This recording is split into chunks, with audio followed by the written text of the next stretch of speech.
Dokter pasien nih. Jangan pakai nanya aja malu. Biarin apaan kek, yang penting bajunya putih. Dokter kayak giginya rontok juga ya.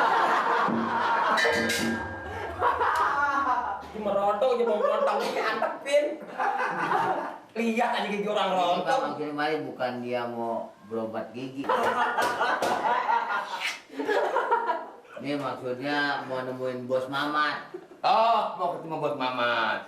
Tapi ini harus diperiksa kesehatan masing-masing. Orangnya pendek. Ya.